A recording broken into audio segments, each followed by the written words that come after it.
ልባም ሴት ስራ ትወዳለች ይላል መጽሐፍ ቅዱስ። ልባም ሴት መሆን ቀላል አይደለም። ምን ዋጋ ያስከፍላል።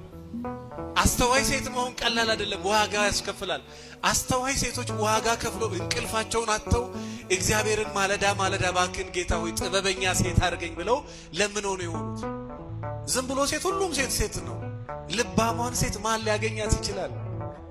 ያቺ ራሷ ላይ የሰራች ትምህርቷ ላይ አመለካከቷ ላይ አነጋገሯ ላይ መጽሐፍ የምታነብ ሰው የሚውልበት ቦታ የምትውል ከወረኛ ከመንገደኛ ጋር ያልተባበረች ሐሳቧን ከእግዚአብሔር ጋር ያደረገ እግዚአብሔርን የምትፈራ ሰው የምትወድ ሰው የምታከብር።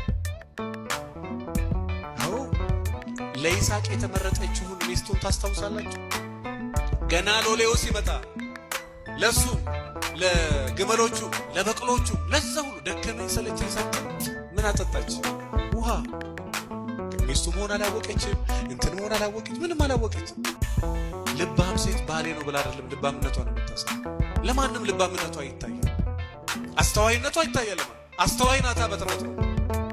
አስተዋይ ወንድም አስተዋይ ለሚስቱ ብቻ ለማስተዋይ የሚሆን ሌላውን እንደ ጠላት ሚስቱን እንደ ንግስት ሆኖ የሚያየው ሌላው ሰው አይደለም። ሌላውንም እንደ ሰው አክብር፣ ውደድ። ነገር ግን ደግሞ ለሚስት የተለየ ሰው መሆን በራሱ ችግር የለው።